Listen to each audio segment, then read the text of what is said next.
자신의 친여동생을 강제로 욕보인 이복형 암논을 압살롬이 살해합니다. 복수를 하죠. 그리고 두려우니까 자기 아무래도 이복형이지만 차기 왕이 계승자였는데 자기가 죽여버렸으니까 두려워서 외할아버지가 이제 그술이란 나라의 왕이었어요. 그 외할아버지 나라에 이제 그술로 도망을 가게 됩니다. 거기 3년 동안 있는데요. 이 다윗은 그런 아들이지만, 그런 아주 사악한 아들이지만 그래도 그 압살롬을 그리워합니다. 그리고 서열상 다음 왕이 계승자이기도 해요. 그래서 하나님께 한 번도 여쭙지도 않고 요압의 어떤 생각을 따라서 여러 우여곡절 끝에 이제 압살롬을 다시 이제 이스라엘에서 예루살렘에서 받아주고, 이제 성경에 보면 입을 맞췄다 그러는데 반갑게 맞아준 것입니다. 그러니까 모든 정치적으로 자유롭게 풀어준 것입니다. 아들을. 그래서 거기서 이제 압살롬의 일은 일단락이 되는 것 같았습니다. 그런데 진짜 비극은 시작도 하지 않았던 것이었습니다. 그러니까 압살롬이 이제 본격적으로 그때부터 반역을 꾀하기 시작합니다. 가만히 있어도 자신이 왕이 될 확률이 높았을 테지만 그래도 워낙 쟁쟁한 동생들이 또 많았고요. 그 중에는 또 솔로몬도 있었잖아요. 그리고 자기가 이제 자기 형 암논을 죽인 일이 자기가 왕이 되는데 큰 이제 걸림돌이 될 거라는 생각도 있었을 것이고요. 무엇보다 이제 압살롬에게는 다윗은 아버지도 아니고 왕도 아닌 것입니다. 빨리 없애버리고 자기가 왕이 되려는 생각으로만 이제 가득 차게 된 것이죠. 다윗이 그렇게 보이게 된 것입니다. 다윗의 여러 가지 죄로 인해서요. 그러니까 어떻게 하느냐? 먼저 자신의 주변을 치장하기 시작합니다.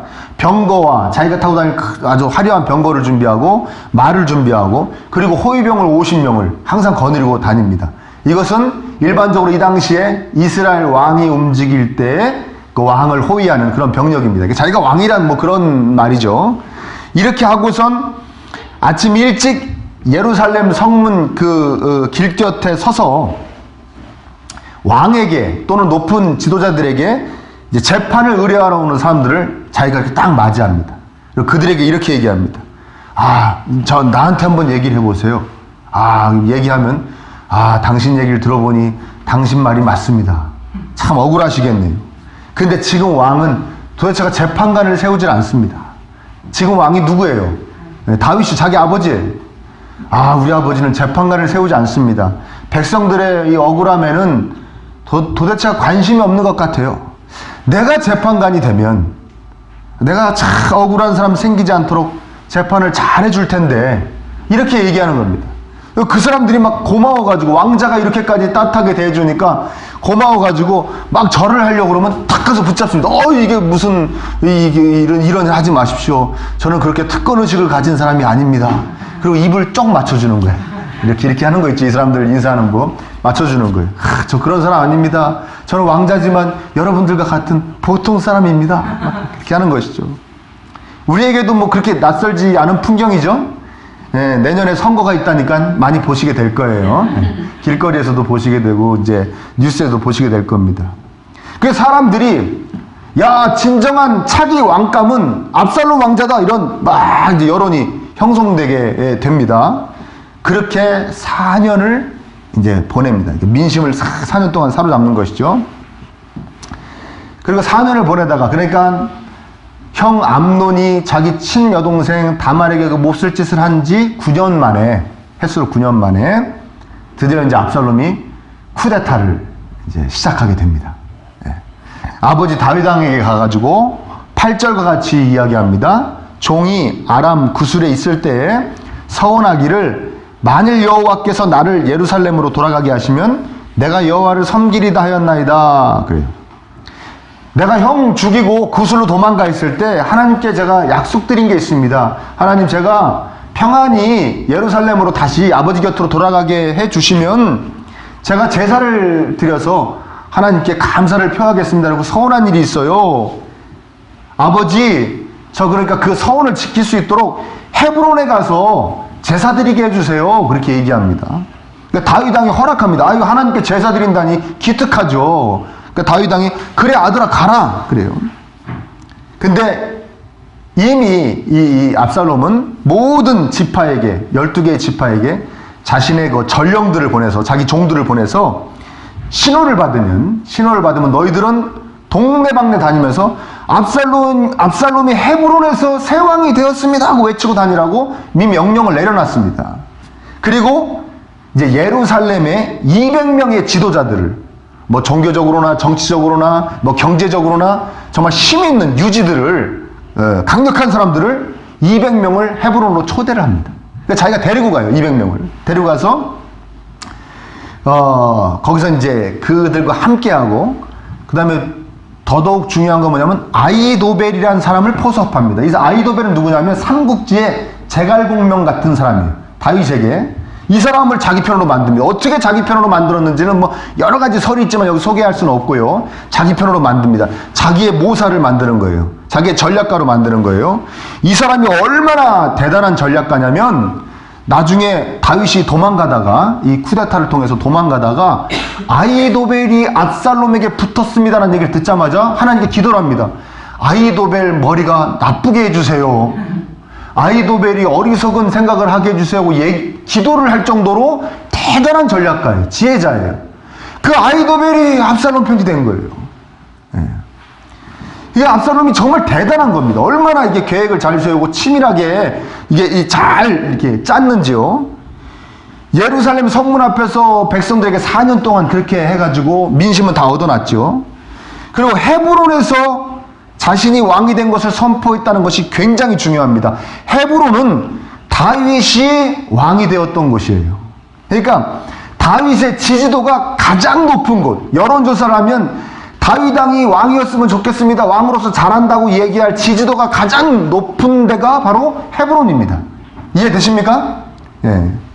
거기에 가 있는 200명의 예루살렘들 유지들이 있죠. 인질로 어떻게 보면 인질입니다. 인질. 압살롬이 잡아간 거나 마찬가지예요. 그들은 우리는 다윗 왕에게 충성할 겁니다. 아들이 어떻게 아버지에게 쿠데타를 일으킵니까? 우리는 다윗 왕을 섬길 것입니다 하고 얘기할 수 있겠습니까? 없겠습니까? 없지요. 자기가 이미 압살롬한테 잡혀서 헤브론까지 와 있는데 자기들은 초대받아서 왔는 줄 알았더니 나중에 보니까 잡혀온 거죠.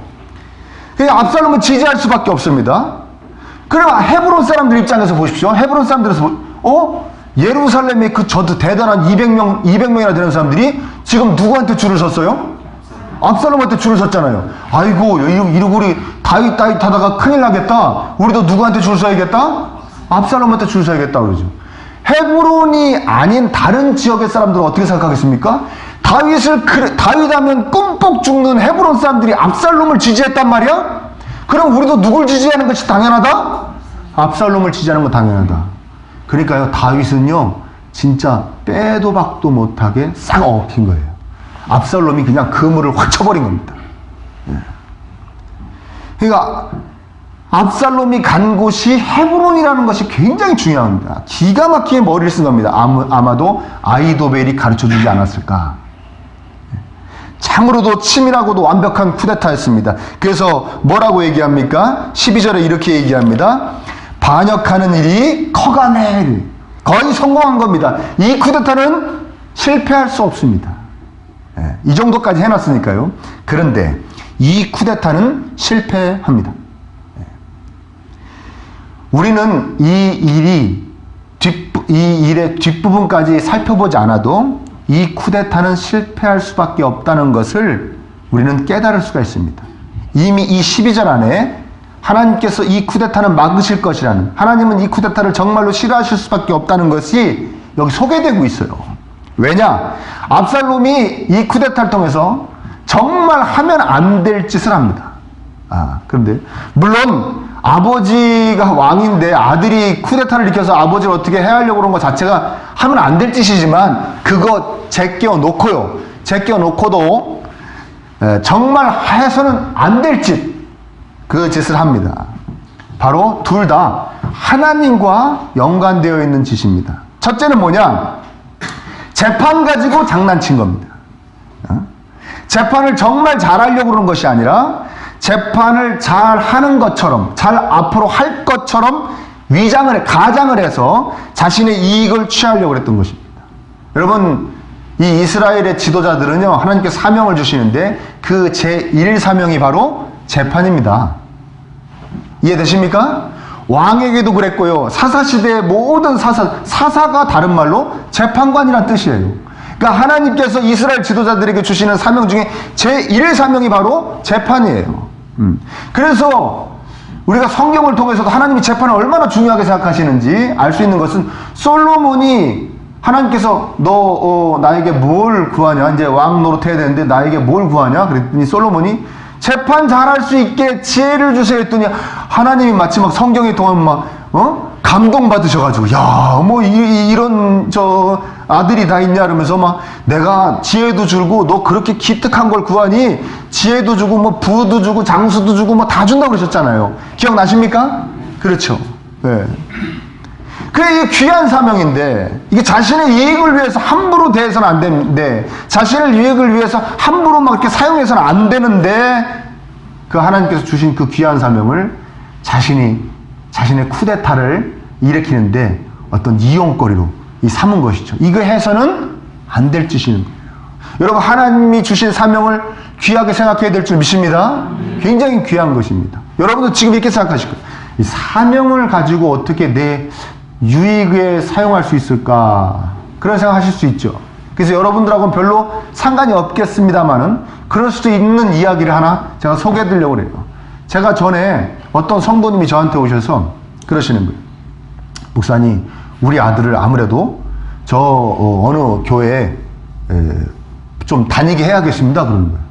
그 아들은 이미 그 교회에 다니고 있고 그리고 성가대예요 또. 성가대요. 근데 좀, 청년이 됐는데 청년을 하러 가는 것이 아니라 이게 작년 예배 와서 성가대를 섰어요. 왜냐면 성악 전공자였거든요. 있죠? 성악 전공자였어요.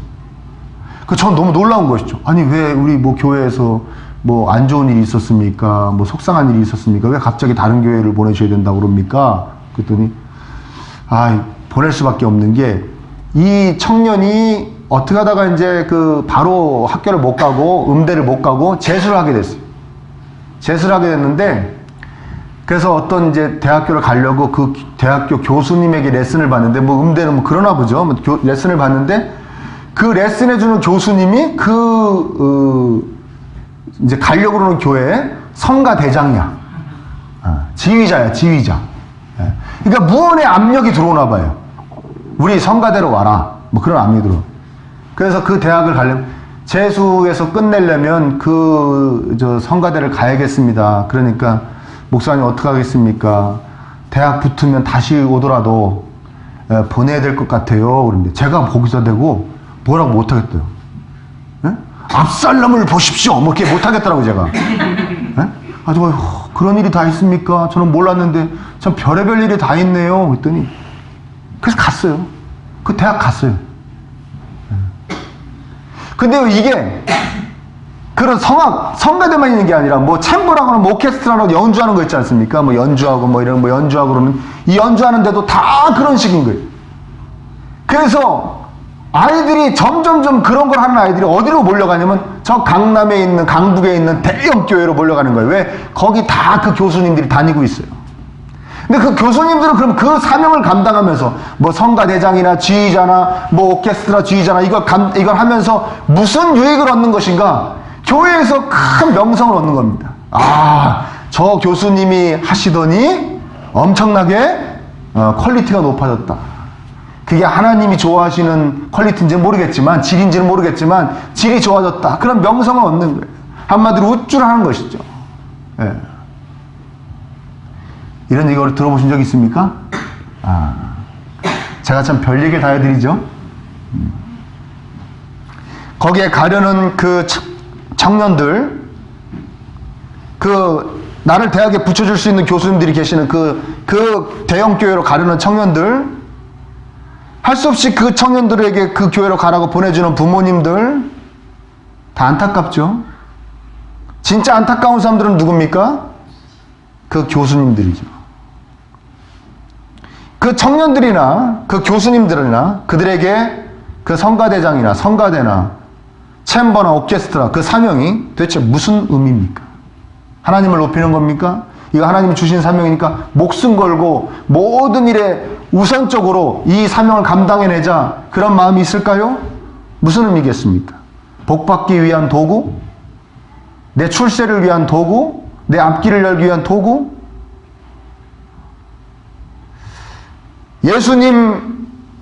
예수님께 주어진 사명을 어떻게 대하십니까? 이 사명 감당을 하려면 엄청난 고난이 오는데 이거 당하지 않게 하옵소서 그렇게 기도하시다가도, 그러나 제 상황 보지 마시고 저는 사명 감당할 테니 아버지께서 저에게 주신 사명대로 제가 걸어갈 수 있도록, 감당해낼 수 있도록 그렇게 되게 하여 주시옵소서. 예수님 그렇게 기도하셨죠. 그게 겟세마네 동산에서의 기도죠. 하나님께서 주신 사명이라는 것은 그런 것이라는 겁니다. 예수님께서 손수 우리에게 보여주신 것입니다.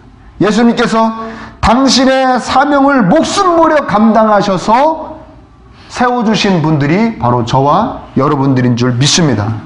사도 바울도 고백합니다. 성경에서 사명을 감당하기에 내 목숨을 조금도 귀한 것으로 여기지 아니하였다. 그 사명을 내 이익을 위한 도구 정도로 생각해서는 안 되고, 기분에 내키면 하고 기분 나쁘면 안 하고 하는 거 안 될 줄 믿습니다. 기분이 맞으면 열심히 했다가도 뭐 기분 언짢으면 대충 해도 되는 건 아닌 줄 믿습니다. 모든 것에 우선해서 해내야 되는 것이죠. 왜냐하면 하나님께서 그 시간에 그곳에서 그 누구도 아닌 바로 나에게 하라고 하신 것이기 때문인 줄 믿습니다. 아멘. 여러분, 사명이 있으십니까? 예. 막 우리 교회 막 부서가 정해져서 뭐 이런 사명 저런 사명 안 드리니까 여러분들이 사명이 없는 거라고 생각하시는데, 우린 다 사명자입니다. 늘 예수님을 삶 가운데 높이고, 사명이죠. 예수님을 전하는 사명은 감당하고 계십니까? 교회 예배에 출석하고, 이거 사명입니다. 교회를 돌보고 보살피고, 이거 사명입니다. 성도를 돌아보고, 다 사명입니다. 성도를 위해서 기도해주고, 이거 다 사명입니다. 말씀을 읽고 공부하고, 이거 다 사명입니다. 담배꽁초를 주워 나가는 거 사명입니다. 다 개인적인 사명입니다. 우리 교회의 사명입니다. 사명 감당하시는 여러분 되시기를 축원합니다. 사명 우습게 여기면 안 됩니다. 재판에 관한 것은 압살롬이 몰랐을 수도 있겠죠. 그렇죠. 이렇게 깊은 뜻이 압살롬이 몰랐을 수도 있습니다. 근데 이것이 이렇게 중요한 것인지, 하나님께 특별하게 생각하시는 것인지를 몰랐을 수 있지만, 그런데 하나님과 관련되어진 것인 줄 모른다고, 몰라서 했다고 핑계댈 수 없는 일 하나를 더 합니다. 그건 뭐냐? 바로 아버지에게 헤브론 가서 제사 드리게 해달라고 그랬던 것입니다. 200명에게도 왕자님이 서원 감사 제사를 드린답니다. 헤브론에서 200명 함께 예배 드리러 가십시오. 오셔서 함께 예배 드리고 왕자님을 축복해 주세요. 이랬던 거. 헤브론 사람들 다 같이 왕자 예배 드립니다. 그리고는 압살롬은 그 예배를 드리면서, 그 제사를 드리면서 쿠데타를 일으킵니다. 그러니까 제사를, 오늘날로 얘기하면 예배를 뭐의 도구로 사용했다는 겁니까? 쿠데타를 일으키는 도구로 사용했다는 겁니다. 이거는 정말 빼도 박도 못하는, 해서는 안 될 짓입니다. 있을 수도 없는 일이지요. 하나님께서 당신이 선택하신 백성을 만나시고 그들의 하나님에 대한 섬김을, 사랑을 확인하시고 그 용서와 은혜를 주시는 그 시간, 그 장소에서 쿠데타를 일으킨다? 그 제사를 감히 이용한다? 여러분, 압살롬이 제사를 드리지 않은 것은 아닙니다. 제사는 분명히 드렸습니다.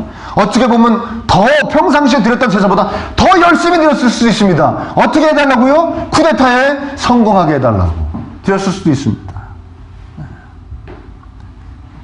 이 압살롬처럼 우리도 끊임없이 하나님께로 향하는 모든 움직임에 목적을 걸려고 합니다. 제사에도 속죄제가 있고 화목제도 있고 서원제 뭐 이런 제목이 있듯이요. 그러나 여러분, 잊지 말아야 될 것은 우리가 하나님께 향하는 참된 목적은, 그것이 무엇이 됐든, 예배가 됐든 무엇이 됐든 우리가 하나님께 향하는 참된 목적은 바로 하나님께 최고의 가치를 두기 위함인 것임을 여러분 깨달으시기를 축복합니다. 예. 늘 다른 목적을 설정해서는 안 됩니다. 근데 늘 다른 목적을 설정합니다. 아주 자연스럽게요. 제가 전에 저에게 어떤 선배 목사님이 이렇게 말씀해 준 적이 있어요. 제가 아주 지금부터 좀 오래전에 이렇게 말씀하셨어요. 설교를 하기 위해서 성경을 읽는 것을 성경을 읽었다고 치면 안 된다. 따로 시간을 내서 성경을 읽어야 된다. 그러셨어요. 그때는 무슨 말인지 몰랐어요. 아니, 설교를 준비해서 성경을 읽든 어떻게 읽든 그냥 읽는 거고, 거기서 은혜 받으면 그거 갖고 설교할 수도 있는 것이고 뭐 그런 거지. 따로 읽으라는 얘기는 무슨 얘기인가. 그런데 설교를 하면 할수록 그것을 깨닫게 됩니다. 여러분, 설교 준비하려고 그러면 성경 꽤 많이 읽어야 됩니다. 그렇죠? 그러니까 저는 사실 설교 준비만 해도 여러분들이 읽는 만큼 읽어요. 예. 그런데 따로 시간을 내서 읽어야 된다는 거예요. 왜? 목적이 다르면 그것은 같은 것 같아 보여도 완전히 다른 것이 되기 때문입니다. 설교를 위해서 성경을 읽으면 성경을 읽는 겁니까? 설교 준비를 하고 있는 겁니까? 설교 준비를 하고 있는 거예요. 네? 이해되십니까? 근데 온전히 하나님 말씀이구나. 이 하나님 말씀을 통해 하나님의 뜻을 깨달아야지. 하나님께로 가까이 가야지. 하나님을 더욱더 기쁘시게 되는 사람으로 변화돼야지 하고 읽는 것하고 설교 준비를 하고 있는 것하고는 완전히 다른 것이라는 거예요. 무슨 말인지 이해되십니까? 그래서 깨닫게 됐어요. 그 선배 목사님이 얘기가 맞구나. 그래서 지금은 설교 준비하는 읽는 거하고 다르게 읽습니다. 말씀을 읽어 하나님께로 가까이 가고 싶다라는 마음으로 읽어야 그것이 진짜 말씀을 읽는 것이라는 거예요.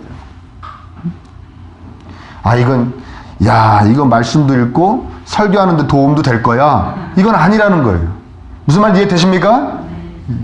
여러분, 우리 때로는 하나님께로 향하는 활동 대수롭지 않게 생각할 때가 있습니다. 하나님께 하는 말, 하나님과 관련되어져 하는 어떤 모든 대화 함부로 할 때도 있습니다. 제가 그전에 신학교 다닐 때 교수님이 요한복음 이야기 하시다가 요한복음 우리에게 막 가르쳐 주시다가 한번 막 버럭 화를 내신 적이 있어요. 그게 뭐냐면 이런 얘기입니다. 요한복음 21장에 보면 예수님께서 부활하시고 제자들에게 가셔서 오른편에 금을 던지라고 그럽니다. 그래서 거기서 물고기 낚았는데 제자들이 물고기를 이렇게 낚아 올렸는데 세보니까 153마리예요. 153마리. 그래서 153 볼펜, 그 거짓말입니다. 만들어낸 얘기입니다. 그 153 볼펜 그 회장님이 나와서 얘기했어요. 그 근거 없는 얘기라고. 여기서 따온 얘기 아닙니다.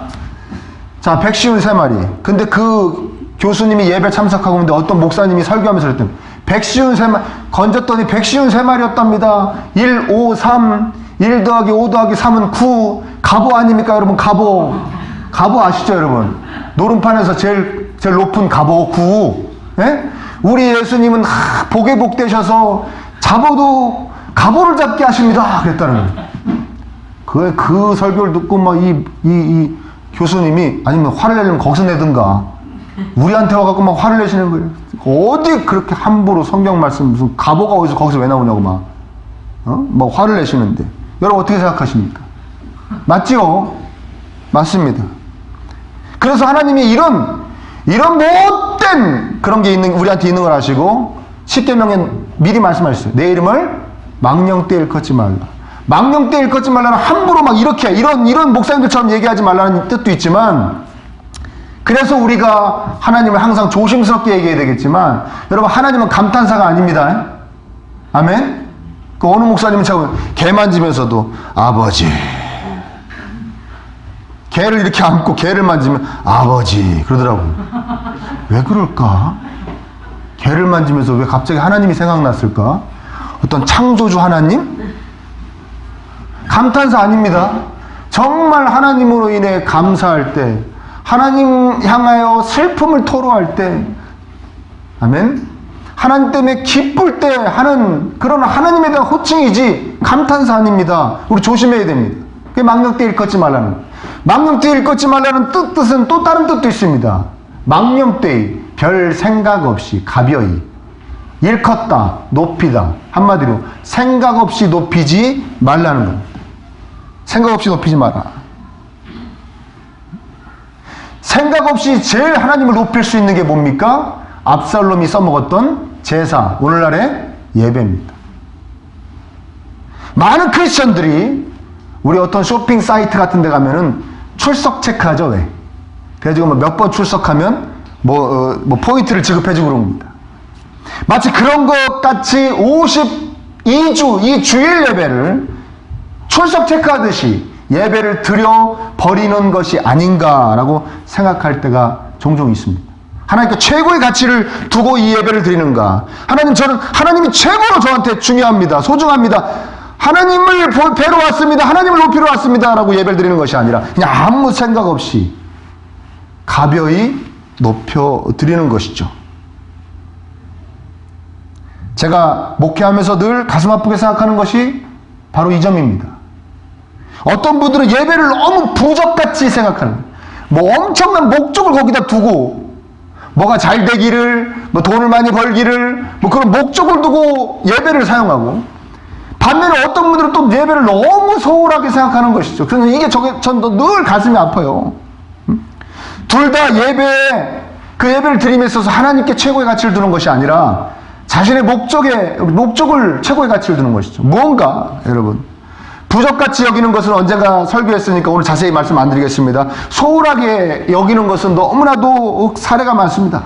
여러분, 제가 아무리 신방을 적게 했다고 계산해봐도, 제가 얼마 전에 한번 계산해봤는데, 제가 아무리 신방을 적게, 신방 가서 예배드리고 이런 거 있지 않습니까?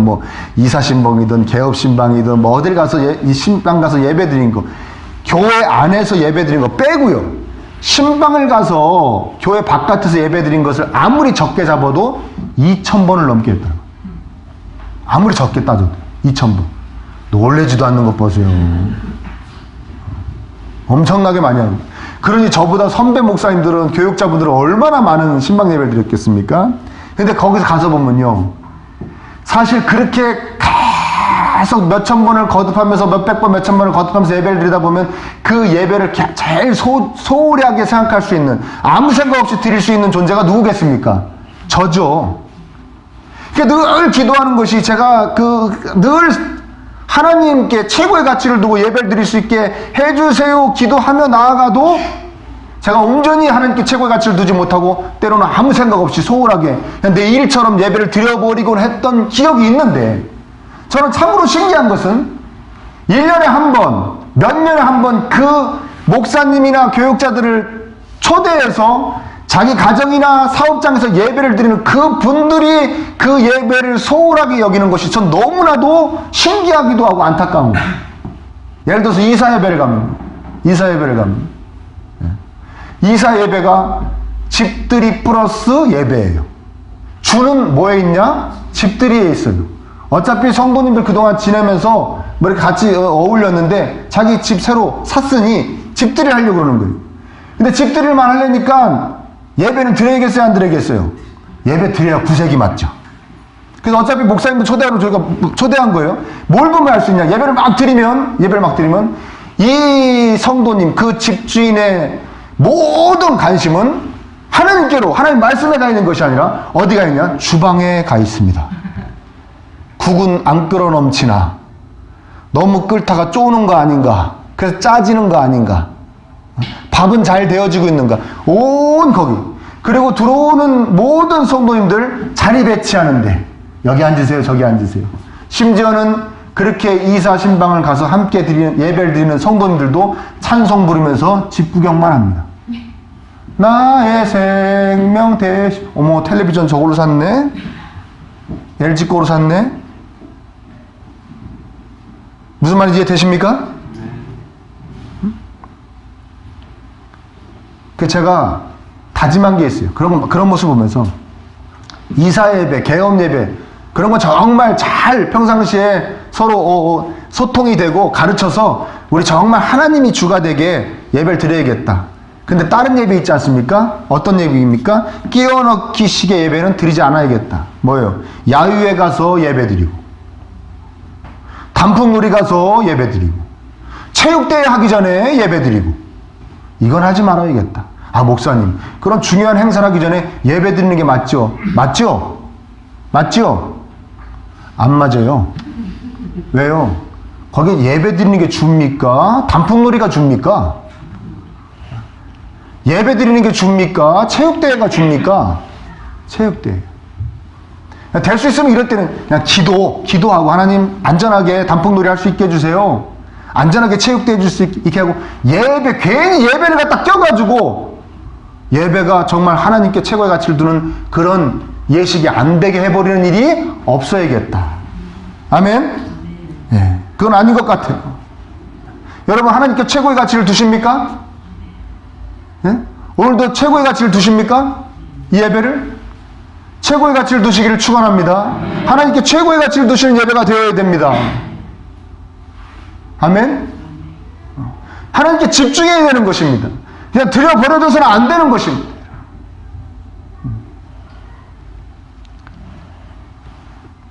우리가 하나님께 나아가는 것에, 우리가 하나님을 예배하는 것에 하나님께 최고의 가치를 올리지 않고 아무 다른 무슨 목적이 있다면, 심지어는 뭐 별 생각이 없다면 우리가 압살롬과 다를 것이 뭐가 있냐는. 압살롬은 그래도 목적을 두고 열심히나 드렸죠. 우리 아무 생각 없이 여기 그냥 앉아있다면 우리 어떻게 보면 압살롬보다도 못하게 하나님 앞에 서 있는 것이죠. 우리가 왜 예배를 귀히 여겨야 되고, 우리가 예배 시간 한 시간을 왜 소중하게 여겨야 되느냐. 여러분, 우리가 여기 앉아있을 수 있게 해주시기 위해서 창조주께서 피를 흘리셨기 때문인 줄 믿으시길 축원합니다. 우리가 예배를 드릴 수 있는 존재가 되게 하기 위해서 예수님께서 피를 흘리셨기 때문에 그래요. 이거 귀한 자리입니다. 귀한 자리. 아멘? 그러니까 예배 시간에 졸지 마시고, 될 수 있으면 예배 시간에 간식도 드시지 마시고, 예배 시간에 스마트폰도 보지 마시고, 예배 시간에 늦지도 마시고, 예배 시간에 집중하시기를 축원합니다. 움직이지도 마시고 집중하시기를 축원합니다. 저에게 집중하라는 게 아닙니다. 하나님께 가치를 두는 것입니다. 하나님, 이 예배를 통해 하나님이 최고로 높여지시길 원합니다. 제가 온전히 하나님께 집중하기를 원합니다. 여러분, 우리 바뀌어야 될 줄 믿습니다. 쿠데타는 압살롬이 할 것이 아니라 쿠데타는 내가 해야 되고 우리가 해야 될 줄 믿습니다. 사명을 위해 최선을 다하지 않는 그런 우리 안에 불순종의 쿠데타를 해야 합니다. 하나님께 마땅히 드려야 할 최고의 가치를 드리지 못하게 하는 내 안에 이 못된 것들에게 우리는 쿠데타를 해야 합니다. 아멘입니까? 쿠데타를 해서 정말 하나님께 해서는 안 될 짓을 이제는 하지 않도록 그런 성도가 되기를 축복합니다. 아멘. 쿠데타에 성공하시기를 축원합니다.